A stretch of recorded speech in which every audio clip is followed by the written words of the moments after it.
우리는 흔히 교회를 정의할 때 교회는 그리스도의 몸이다 이렇게 정의합니다. 이렇게 교회가 일종의 몸이기 때문에 교회도요 건강할 수가 있는가 하면 건강치 못할 수도 있단 말이죠. 교회는 그리스도 몸이다 라고 할 때에 그런 의미도 거기에 내포되어 있습니다. 그래서 모든 교회는 건강성을 유지하려고 애를 써야 하고 교회를 병들게 하는 것들을 경계해야 하는 것입니다. 근데 이제 우리가 고린도전서를 통해서 쭉 고린도 교회를 살펴보고 있는데 이 고린도 교회는 교회를 병들게 하는 여러 문제들이 복합적으로 얽혀져 있었습니다. 그 첫 번째가 바로 사람을 중심으로 당을 짓고 자꾸만 네 편 내 편을 가르면서 시기하고 분쟁하는 것이었고, 두 번째 문제는 교회 안의 음행 문제였어요. 바울은 그래서 5장에서 여기에 대한 해법을 제시하고 있는 것입니다. 여기 1절을 보겠습니다. 너희 중에 심지어 음행이 있다 함을 들으니 그런 음행은 이방인 중에서도 없는 것이라 누가 그 아버지의 아내를 취하였다 하는도다 그랬어요. 자기 아버지의 아내를 자기 아내 삼고 살아가는 자가 고린도 교회 안에 있었다는 거예요. 그리하고도 너희가 오히려 교만해져서 어찌하여 통하니 여기지 아니하고 그 일 행한 자를 너희 중에서 쫓아내지 아니했느냐 그랬습니다. 그러니까 참 기가 막힌 일이 아닙니까? 어떻게 자기 어머니를 자기 아내 삼고 살아가느냐 그 말이에요. 물론 친어머니는 아니었을 것으로 짐작이 됩니다만은 어쨌든 간에 그건 참으로 경악할 노릇 아닙니까? 원래 이 고린도라는 도시가요 아주 성적으로 문란한 도시였습니다. 고린도는 당시에 가장 그 그리스에서 번창하는 항구 도시였어요. 그래서 모든 물자가 그 고린도로 모여들고 거기서부터 퍼져나가고 모든 물자가 유통되는 항구 도시였기 때문에 따라서 일자리가 많았겠지요. 그럼 일자리가 많아지면 또 거기 뭐가 모입니까? 돈이 모이잖아요. 돈이 모이면 또 누가 모이죠? 그 돈을 노리는 사람들이 모입니다. 그 중에는 그 사람들의 호주머니를 노리는, 그래서 몸을 파는 거리의 여인들도 많았어요. 이런 도시의 분위기가 이제 고린도 교회까지 영향을 미쳐서 이 고린도 교회가 음행하는 자들 그냥 용납하고 있었다는 거예요. 이런 사실을 안 바울이 아주 노발대발을 한 것입니다. 그래서 그런 악행은 세상 사람들에게서도 있을 수가 없는 법인데 어떻게 그런 자를 당장 쫓아내지 않고 그런 자를 그냥 가만 내버려 두느냐, 이렇게 호통을 쳤어요. 3절에 내가 실로 몸으로는 떠나 있으나 영으로는 함께 있어서 거기 있는 것 같이 이런 일 행한 자를 이미 판단했노라 그랬죠. 주 예수의 이름으로 너희가 내 영과 함께 모여서 우리 주 예수의 능력으로 이런 자를 사탄에게 내주었으니 이런 육신은 멸하고 영은 주 예수의 날에 구원을 받게 하려 함이라 그랬습니다. 지금 바울은 이미 고린도 교회를 사임하고 고린도를 떠난 상태였잖아요. 그래서 이제 3차 전도 여행 시작해가지고 에베소에 가서 그 복음을 전해가지고 에베소 교회를 개척해서 세우는 이런 상태 아니었습니까? 그런데 에베소에서 이렇게 복음을 전해가지고 교회를 세우고 있는데 자꾸만 이 고린도 교회에 여러 문제들이 있다는 소식이 자꾸 들리는 거예요. 그러니까 바울의 신경이 자꾸만 고린도 교회로 향했던 것입니다. 그래서 몸은 떠나 있으나 영으로는 너희와 함께 있다, 이런 말을 바울이 한 거지요. 그래서 바울의 영과 고린도 교인들이 함께 모여가지고 그런 음행하는 자를 재판한 결과 자기 아버지 아내를 자기 아내 삼고 살아가는 이런 사람을 사탄에게 내줬다는 거예요. 사탄에게 내줬다는 말은 오늘날로 쉽게 말하면 사형에 찬다는 얘기입니다. 사형에. 그래서 바울이 사실 에베소에서 원격 재판을 한 것이죠. 거기 이런 자를 사탄에게 내주었으니 이는 육신은 멸하고 영은 주 예수의 날에 구원을 받게 하려 함이라. 거기에 줄쳐 주시기 바랍니다. 과거 초대교회는요, 신앙생활을 잘못해서 교회를 욕보이는 자들이 있잖아요.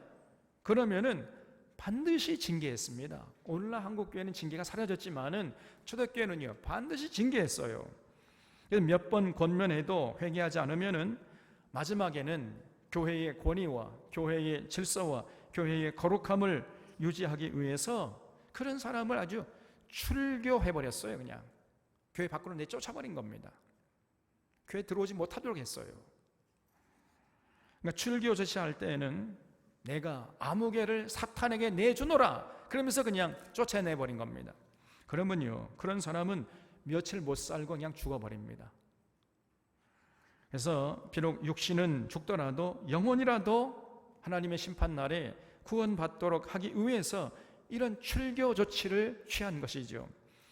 디모데전서 1장에도 보면요 그런 비슷한 얘기가 나와요. 디모데전서 1장 18절 이하를 보면은 아들 디모데야 내가 네게 이 교훈으로서 명하노니 전에 너를 지도한 예언을 따라 그것으로 선한 싸움을 싸우며 믿음과 착한 양심을 가지라.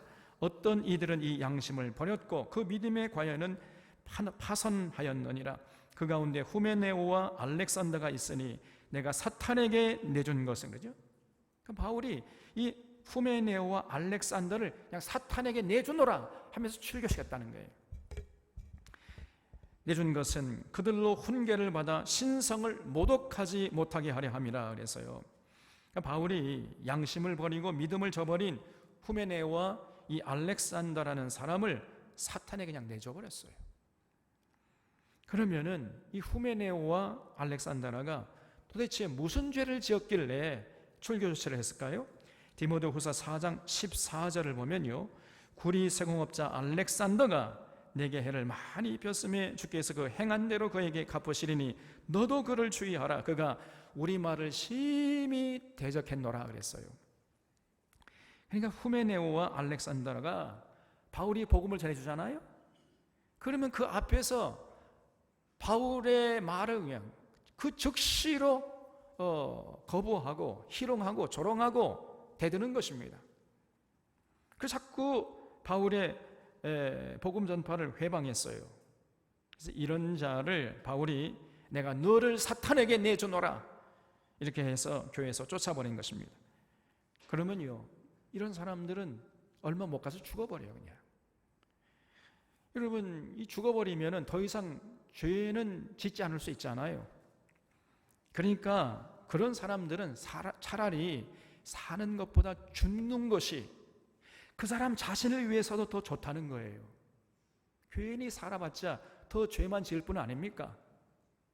하나님의 영광을 가리고 하나님의 분노만 사고 그럴 바에는 빨리 죽는 게 낫다는 거예요. 그래야 그 영혼이라도 구원받을 수 있지 않겠느냐는 것입니다. 그리고 그렇게 해야 교회의 권위와 교회의 질서와 교회의 거룩함을 유지할 수 있는 것이죠. 그래서 내가 너를 사탄에게 내주노라 이렇게 하고 출교치를 했던 거예요. 그 마찬가지로 지금 자기 아버지의 아내를 아내 삼고 사는 이런 사람을 용납하는 것은요 그는 참 교회의 거룩성을 심각하게 해치는 거 아닙니까? 그건 하나님의 이름을 욕보이는 만행 중에 만행이죠. 이런 자를 용납하면 어떻게 되겠어요? 그래도 그 어떡하겠느냐 뭐 그래도 교회 나온다고 하는데 다 그저 예수님의 사랑으로 용서해주고 그냥 넘어가자. 좋은 게 좋은 거 아니냐? 이런 식으로 은근슬쩍 넘어가는 것이 좋겠느냐는 거예요. 바울의 얘기는 절대로 그렇게 해서는 안 된다는 것입니다. 6절에 너희가 자랑하는 것이 옳지 아니하도다. 적은 누룩이 온 덩어리에 퍼지는 것을 알지 못하느냐 그랬어요. 원래 이 선행은 잘 퍼지지 않는데 악행은 잘 퍼져요. 진리는 거북이처럼 느리게 전파되는 데 비해서 비진리는요 빛의 속도로 전파되어 버립니다. 그게 현실이잖아요. 그래서 그런 악행을 그냥 내버려 두면은 적은 누룩이 온 덩어리에 퍼지는 것처럼 교회가요 금방 악행으로 가득 차가지고 교회의 거룩성은 사라져버리고, 그러면 교회는 변질되고 타락하고 썩어버리는 것이죠. 지금 바울이 그것을 걱정하고 있는 것입니다. 그래서 7절에 너희는 누룩 없는 자인데 새 덩어리가 되기 위하여 묵은 누룩을 내버리라. 우리의 유월절 양 곧 그리스도께서 희생되셨느니라. 그러므로 우리가 명절을 지키되 묵은 누룩으로도 말고 악하고 악에 찬 누룩으로도 말고 누룩이 없이 오직 순전함과 진실함의 떡으로 하자 그랬어요. 이 구약 성경을 보면은 거기 이스라엘 백성들이 이제 하나님 앞에 제사 드리기 위해서 성소에 이제 곡식으로 떡을 만들어 가지고 하나님 앞에 바쳤어요. 이걸 진설병이라고 합니다. 진설병. 그래서 성소에 들어가면은 진설병이 오른쪽에 이렇게 놓여 있었어요. 그래서 12개를 만들어 가지고 두 줄로 6개씩 이렇게 진설한 다음에 한 주가 지나면 다시 그 진설해 놓은 떡을 이제 걷어내고 다시 새롭게 만든 12개의 떡을 이렇게 진설하는 이런 걸 했거든요. 근데 그 하나님 앞에 진설하는 떡을 만들 때는 반드시 누룩 없는 것으로 떡을 만들어 드렸던 것입니다. 그런 것처럼 유월절 어린 양 예수 그리스도께서 교회에 그 누룩을 다 제거했다는 거예요. 그 악한 누룩을 다 제거해서, 그래서 만들어진 하나님께 드려진 떡이 교회인데, 그 떡에 또다시 묵은 누룩이나 악한 누룩이 있으면 어떻게 되겠느냐는 거예요. 그 괴악한 누룩으로 만든 떡을 하나님께 바치면 하나님이 그걸 받겠느냐는 것입니다. 그래서 묵은 누룩이나 악에 찬 누룩이 없는 오직 순전함과 진실함으로 만든 떡으로 드려야 한다는 거지요. 그렇기 때문에 그렇기 위해서는 교회가 끊임없이 교회 안에 묵은 누룩을 제거해야 하는 것입니다. 그 묵은 누룩이 있으면요, 그 묵은 누룩이 삽시간에 순식간에 그냥 교회 안에 퍼져가지고 교회를 병들게 하고 변질되게 하고 썩게 만들고, 그러면은 그런 교회는 하나님 앞에 참 진설병으로 바쳐질 수가 없는 거예요. 그래서 우리가 하나님 앞에 순전함과 진실함의 떡으로 빚어져야 되는데, 자꾸만 묵은 누룩이 있으면은 그는 하나님께 상달될 수가 없는 거지요. 그래서 반드시 교회는 스스로 돌아보면서 자꾸만 교회 안에서 이렇게 생겨나는 그런 묵은 누룩을 제거하는 작업을 지속적으로 해야 하는 것입니다. 특별히 이 고린도 교회에서 제거해야 할 묵은 누룩은요, 음행이었어요. 음행. 지난주에까지 말씀드린 거는 성도들끼리, 교우들끼리 서로 당을 짓고 시기하고 분쟁하는, 이것도 묵은 누룩이지요. 그 10가지 묵은 누룩이 고린도 교회 안에 있었던 것입니다. 그런 누룩을 다 제거해야만이 하나님 앞에 순전하게 드려지는 떡이 될 수 있다는 거예요. 그래서 9절에서 내가 너희에게 쓴 편지에 음행하는 자들을 사귀지 말라 했거니와 그랬죠. 거기 내가 너희에게 쓴 편지에, 거기에 줄쳐주시기 바랍니다. 그러니까 지금 쓰고 있는 편지는 이제 고린도 전서지요. 근데 그 고린도 전서보다 먼저 쓴 편지가 있었다는 사실을 우리가 여기서 알 수 있죠. 이걸 우리가 고린도 전전서라고 할 수 있습니다. 근데 이 고린도 전전서는 참 아쉽게도 지금은 사라지고 없어요. 전 세계에서 사라지고 없습니다. 그래서 도대체 그 편지의 내용이 뭐였을까 알 수 있는 길이 없어요. 그러나 오늘 이 본문 말씀을 통해서 그 편지 일부를 우리가 조금 알 수 있어요. 그 편지에 뭐라고 썼는가 하면은 바울이 음행하는 자들은 절대로 사귀지 말라 이렇게 썼던 거예요. 그 고린도 전전서에. 그러니까 바울이 이 고린도라는 도시가 아주 음란한 도시라는 것을 알고 있었기 때문에 저 예수님의 은혜로 구원받고 이제 공동체를 이루어서 하나님께 순전한 떡으로 빚어진 고린도 교회가 음란한 도시 분위기에 휩쓸리면 어떡하나, 이것이 염려가 돼가지고 바울이 편지를 썼던 거예요. 너희들은 절대로 음란한 자와 사귀지 말아라, 이런 편지를 썼던 것입니다. 그런 적이 있었어요. 그래서 9절을 다시 보면은 내가 너에게 쓴 편지에 음행하는 자들을 사귀지 말라 했거니와, 이 말은 이 세상에 음행하는 자들이나 탐하는 자들이나 속여 빼앗은 자들이나 우상 숭배하는 자들을 도무지 사귀지 말라 하는 것이 아니니, 만일 그리하려면 너희가 세상 밖으로 나가야 할 것이니라 그랬죠. 여기 탐하는 자들은 탐욕스러운 자를 말해요. 물질을 얻기 위해서 수단 방법 가리지 않고, 다시 말해서 돈의 노예가 된 사람들, 그런 사람들 탐하는 자들이라고 이렇게 표현했던 겁니다.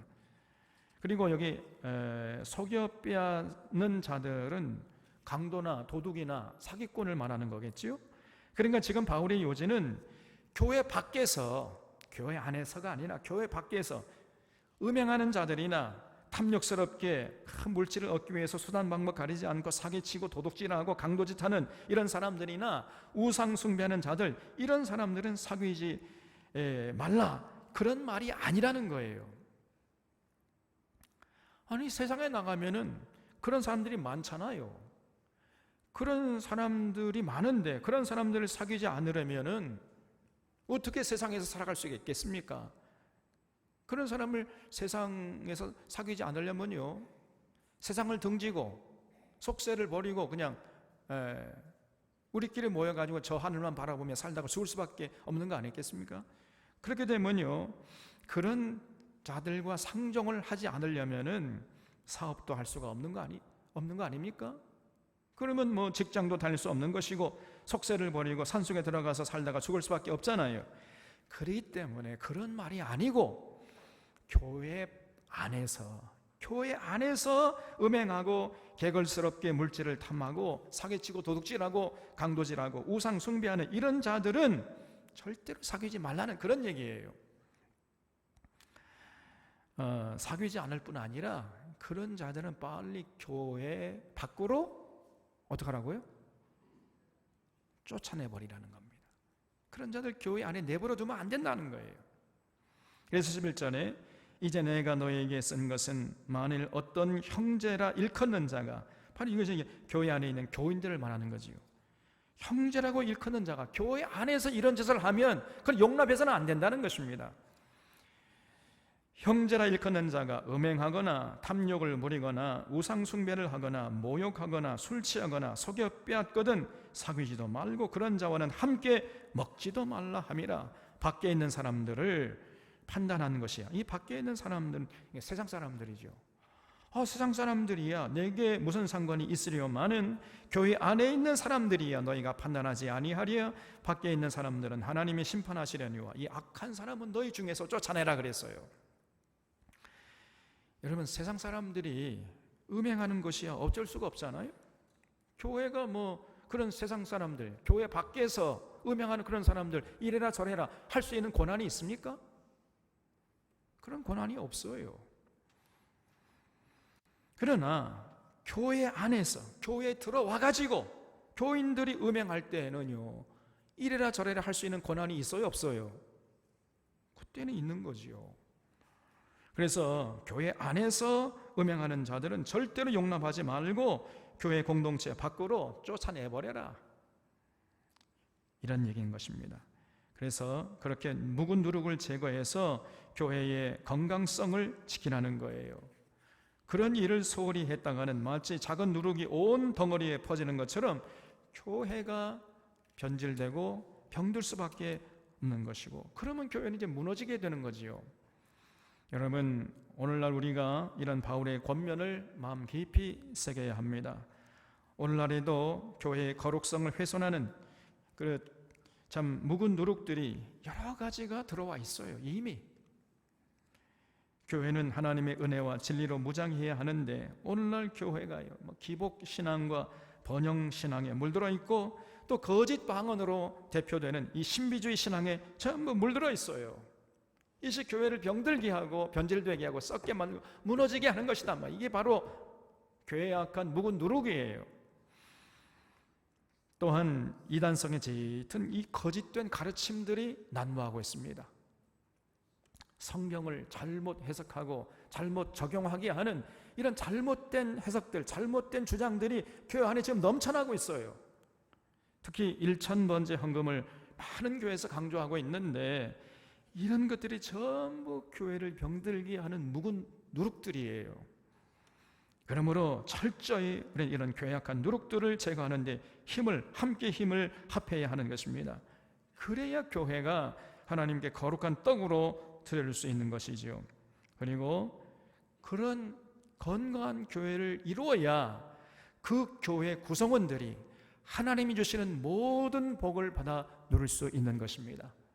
그래서 이것이 누구 문제가 아니고 이 목회자 혼자 감당할 문제가 아니라 우리 모두가 함께 감당해야 할 우리 모두의 관심사가 되는 것이고 우리 모두의 책임인 것을 우리 사랑하는 소련의 교우들은 인식할 수 있기를 바랍니다. 여러분 꼭 기억하시기 바랍니다. 교회는요 절대로 외부의 핍박으로 무너지는 것이 아니에요. 교회는 교회 안에 부패와 변질과 타락으로 무너진다는 이것이 2000년 기독교 역사의 교훈이에요. 그래서 그냥 이것도 좋고 저것도 좋고 하는 식으로 대충 얼렁뚱땅 넘어가서 그저 진리와 비진리를 혼합한 섞어찌개 같은 이런 것으로 만들어서는 안 되는 거예요. 교회의 하나됨은 진리 안에서의 하나됨이요 모퉁이 돌 되시는 그리스도의 가르침 안에서의 하나됨이지 그것을 벗어난 상태에서 하나됨을 추구하는 것은 아무런 의미가 없다는 것을 잊지 마셔야 됩니다, 여러분. 그것이 바로 야합이고 그것이 바로 변질이요 교회의 타락임을 우리는 잊지 말아야 하겠습니다. 그래서 건강한 교회는 교회를 병들게 하는 이런 괴약한 묵은 누룩들을 살펴서 제거하는 데 혼신의 힘을 다해야 돼요. 그래야 교회의 건강성을 유지할 수가 있는 것입니다, 여러분.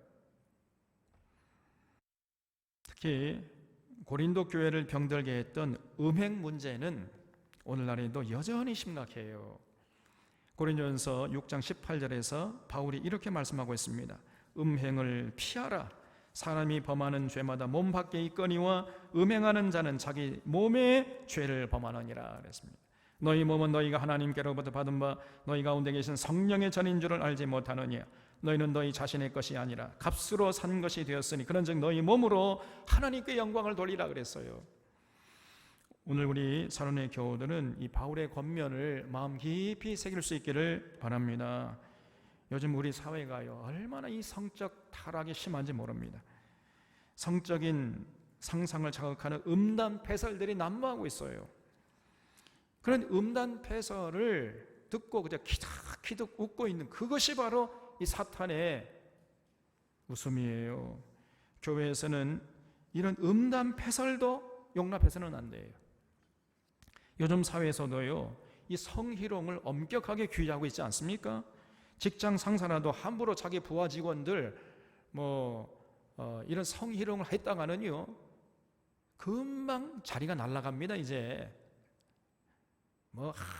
이쁘다느니 어디가 어떻다느니 이런 얘기 하면 안 돼요, 여러분.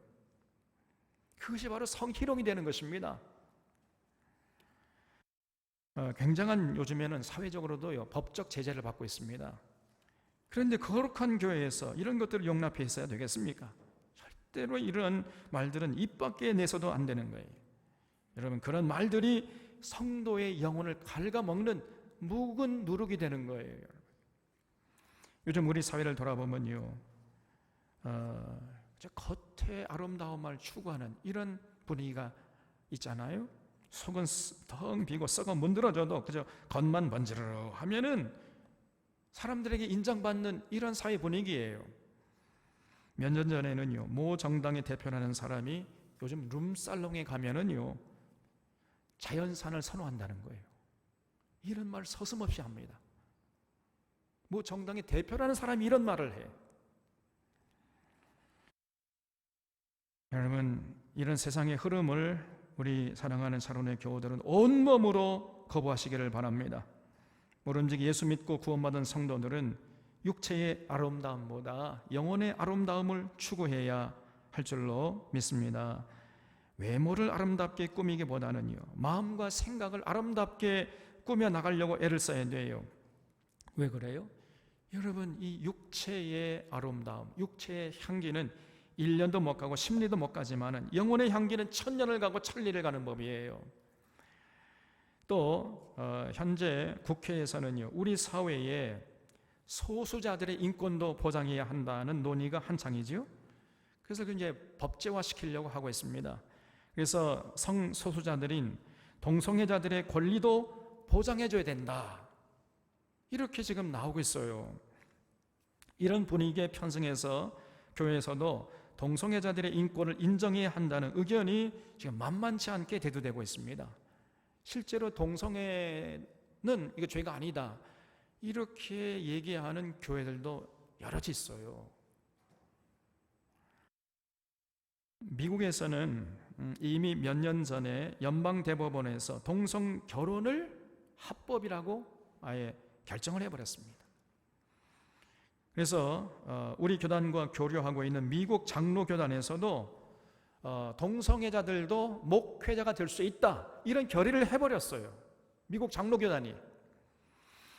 그래서 우리 교단에서는 이런 미국 교회와 계속해서 교류를 해야 하느냐 말아야 하느냐, 이거 가지고 총회에서 갑론을박을 한 적도 있습니다.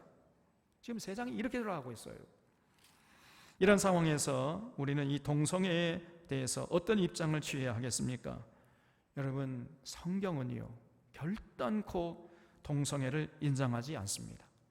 성경은 동성애를 죄악으로 규정하고 있어요. 사사기 19장에 보면은 에브라임 산지에 사는 어떤 레위 사람이 이제 행음한 아내를 처갓집에서 자기 집으로 데리고 가다가 날이 저물었어요. 그래서 더 이상 갈 수가 없어가지고 이제 그 동네, 지나가던 그 동네, 베냐민 지파예요. 그게 그 베냐민 지파 동네 어느 할아버지 댁에 가서 하룻밤 신세 지고 이제 날이 밝으면은 에브라임 산지 자기 집으로 돌아가려고 했는데, 그래서 이제 밤중에 잠을 자고 있는데 그날 밤중에 이 베냐민 동네 청년들이 때로 몰려와 가지고는요, 그 할아버지 집에 몰려와서 오늘 그 초저녁에 당신 집에 들어온 행인들을 내놓으라고 하면서 이제 성폭행을 시도했는데, 놀랍게도 이들의 요구가 여자를 내놓으라고 한 게 아니고 남자를 내놓으라고 한 거예요. 남자를. 다시 말해서 이들이 전부 동성애자들이었던 것입니다. 그러니까 당시 성적 타락이 얼마나 만연해 있었는지를 이 사사기가 고발하고 있는 것이죠. 그리고 그런 모습을 보시고 하나님이 분노하신 것입니다. 그래서 결국은 이스라엘 11지파하고 베냐민 지파 사이에 큰 전쟁이 터지고, 결국은 베냐민 지파 청년들이 그 전쟁으로 인해서 25,100명이 죽임을 당했어요. 베냐민 지파 청년들 중에서 전쟁에 나갈 수 있는 20세 이상의 청년들을 계수해 보니까 다 죽임을 당하고 600명만 살아남았다. 성경은 이렇게 기록하고 있습니다. 25,100명이 죽고 600명만 살아남았다는 거예요. 여러분, 끔찍한 재앙을 당한 겁니다. 이게 하나님으로부터 온 재앙이에요. 그래서 성경은요, 동성애를 하나님을 버리고 떠난 자들의 타락의 결과임을 분명히 하고 있습니다. 여러분, 동성애는 하나님의 분노를 초래하는 무서운 죄악인 거예요. 이것을 잊지 마셔야 됩니다. 또 열왕기상 14장에 보면은요, 솔로몬의 아들 르호보암에 대한 소개가 나오는데, 그 열왕기상 14장 24절에 보면 또 그 땅에 남색하는 자가 있었고 여호와께서 이스라엘 자손 앞에서 쫓아내신 국민의 모든 가증한 일을 무리가 본받아 행하였더라 그랬어요. 이 남색하는 자가 나오는데, 이 남색하는 자가 바로 동성애자들이란 말이에요. 그 동성애를 하나님이 가증한 일이라고 이렇게 규정했다는 거예요. 그런데 하나님이 가증히 여기시는 그 동성애를 이스라엘 백성들이 이 가나안 족속들을 본받아 가지고 그대로 지금 행하고 있다는 것입니다. 그래서 그런 모습을 보고 하나님이 분노하셨다는 거예요. 또 열왕기상 15장 11절에 보면은 남유다의 왕 아사의 업적을 소개하고 있는데, 아사가 그의 조상 다윗같이 여호와 보시기에 정직하게 행하여 남색하는 자를 그 땅에서 쫓아내고 그의 조상들이 지은 모든 우상을 없앴다, 이런 기록이 나와요. 동성애자들을 전부 쫓아냈는데 이걸 보고 하나님이 그 아사의 삶을 기뻐했다는 거예요. 그러니까 여러분, 동성애는요 굉장히 역사가 깊은 겁니다. 어제 오늘의 일이 아니에요, 여러분. 인류 역사가 시작되면서 이 동성애는 시작됐다고 봐야 돼. 네, 그것이 바로 여러분 타락의 모습이란 말이죠. 하나님이 절대로 그런 모습을 용납하지 않습니다. 또 열왕기상 22장 46절에 보면 여호사밧 왕을 소개하면서 그가 그의 아버지 아사의 시대에 남아있던 남색하는 자들을 그 땅에서 쫓아내었더라 그랬어요. 아버지 아사가 동성애자를 추방했는데 근데 그 와중에서 살아남은 동성애자들이 있었다는 거예요. 그걸 알고 그 아사의 아들 이제 여호사밧이 왕이 됐을 때 그런 동성애자들 전부 색출해가지고 쫓아냈다는 겁니다. 놀랍게도요, 그 중에 고관 대작이 된 사람도 있었고 제사장들 가운데서도 있었다는 거예요. 그런 사람들을 전부 용납하지 않고 쫓아냈다는 겁니다. 그래서 하나님께서 그 모습을 보시고 기뻐하셨던 거예요. 여러분 신약 성경에도 보면은 동성애 문제에 대해서 똑같이 죄라고 말을 해요. 로마서 1장에서 바울이 타락한 인간들의 마음에 하나님 두기를 싫어하므로 하나님께서 그냥 그들을 그래 너희들 그렇게 살아라 그렇게 살다 죽어라 이것들아 그럼 내버려뒀다고 이런 무서운 말이 나와요. 그 내버려두신 결과가 뭐냐? 그게 바로 동성애로 나타난다는 겁니다. 로마서 1장 26절에서 이 때문에 하나님께서 그들을 부끄러운 욕심에 내버려 두셨으니 곧 그들의 여자들도 순리대로 쓸 것을 받고 영리로 쓰며 그와 같이 남자들도 순리대로 여자 쓰기를 버리고 서로 향하여 음욕이 부릴 듯하며 남자가 남자와 더불어 부끄러운 일을 행하여 그들의 그릇됨에 상당한 보응을 그들 자신이 받았느니라 그랬지요. 여자들이 순리대로 쓸 것을 받고 영리로 썼다 그랬지요. 이게 무슨 말입니까? 여자들끼리 성행위를 했다는 거예요. 여자들끼리 성행위하는 것을 레즈비언이라고 합니다. 그리고 또 남자가 남자와 더불어 부끄러운 일을 행했다 했는데 남자들끼리 이제 성적인 행위를 했다는 것인데 이런 자들 우리가 호모라고 하잖아요. 그러니까 벌써 이 로마 당시에 바울이 살아있던 그 로마 시대에 벌써 레즈비언과 호모 이 동성애자들이 득식을 했다는 것을 알 수 있잖아요. 그런데 이런 동성애자들이 전부 하나님께 버림받은 자들이라고 지금 바울이 말하고 있는 겁니다. 하나님 그들 내버려뒀어요. 그냥 그 마음에 하나님을 두기 싫어하니까 그래 너희들 그냥 그렇게 살다가 죽어라 내버려둔 결과가 이 사람들이 동성애자들이 됐다는 거예요. 여러분 동성애의 물결이 아무리 거세게 밀려와도 교회는 절대로 수용해서는 안 되고 단호히 거부해야 하는 것입니다. 만약에 동성애를 교회가 인정하게 되면 어떻게 되겠습니까? 그러면요 하나님의 전능성이 훼손되어 버려요. 이게 가장 큰 문제입니다. 교회의 거룩성 훼손되는 것은 물론이거니와 하나님의 전능성이 훼손되어 버리는 거예요. 동성애들은요 선천적으로 동성애 하도록 태어났는데 어쩌란 말이냐 이렇게 주장을 하는 거예요. 내가 하고 싶어서 하느냐? 나는 동성애 하도록 태어났다는 거지요. 동성애를 선천성이라고 하는 겁니다.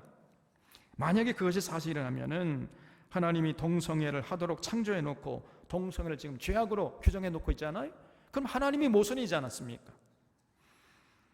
그러면은 동성애 하는 그 사람에게 잘못이 있는 것이 아니고 하나님이 잘못하고 있는 거잖아요. 그런 논리가 성립되지 않습니까? 그러나 실제적으로는요 절대로 우리 하나님은 동성애를 인정하지 않아요. 그래서 그건 성경의 진리가 아니고 궤변 중에 궤변이에요. 성경의 하나님은 남자와 여자를 지으시고 남자가 장성하면 부모 곁을 떠나서 여자와 합하여 한 몸이 되라 그랬습니다. 여러분 이것이 하나님의 세우신 창조 질서예요. 그래서 동성애를 허용하는 것은 하나님의 창조 질서를 무너뜨리는 것이고 하나님의 전능성을 부인하는 거예요. 그러면요 이제 남은 것은 뭡니까? 하나님의 무서운 심판을 자초하게 되는 거예요. 그렇기 때문에 선천적으로 동성애 하도록 태어났다고 하는 이 동성애자들의 주장을 절대로 교회는 허용해서는 안 됩니다.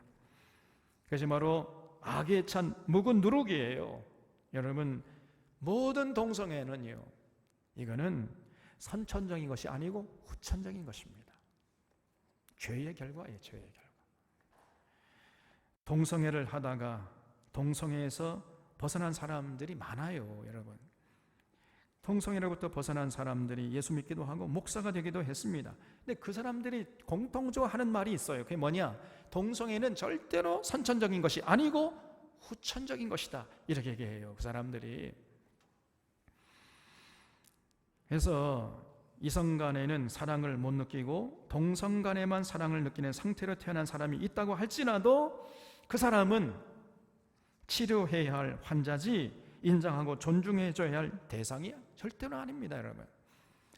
여러분, 보통 병원에 가면 환자를 대할 때 환자의 증상을 인정하고 그 환자의 증상이 유지되도록 그런 약을 그렇게 치료를 합니까? 아니면 그 증상 자체를 없애려고 애를 씁니까? 그 증상 자체를 인간의 고유한 권한이라고 하면서 존중해주는 그런 병원, 그런 의사가 있어요? 그런 병원이나 그런 의사가 있다면 그런 의사는 정신 나간 의사 아닙니까? 그래서 만약 동성애자들이 교회에 들어오면은 그 동성애를 벗어나도록 도와주고 지도하고 권면해야 돼요. 그럼에도 불구하고 끝내 그 교회의 지도를 거부하면은요, 그런 자는 이제 출교를 해야죠. 용납해서는 안 됩니다. 그래서 이렇게 해가지고 그리스도의 몸된 교회가 괴악한 누룩이 없는 교회로, 깨끗한 교회로, 정결한 교회로 주님 앞에 나아가도록 우리가 힘을 합해 가야 하는 것이에요. 여러분, 이제 하반기가 시작되었습니다. 돌아보면은 상반기에도 모든 것이 하나님의 은혜 가운데 살아왔어요. 여러분, 그 하나님의 은혜를 갚는 길이 뭡니까? 우리가 함께 힘을 모아서 그리스도의 몸된 교회를 건강하게 세워가는 거예요. 하나님께 누룩이 없는 떡으로 빚어진 그런 거룩한 진설병을 하나님께 드릴 수 있도록 교회를 건강하게 세워나가는 건, 여기에 힘을 모아가는 것이 하나님의 은혜를 갚는 지름길인 줄로 믿습니다, 여러분. 그래서 우리 모두가 더욱 힘써 순전함과 진실함으로 빚은 떡으로 하나님 앞에 서는 교회가 되는 거예요.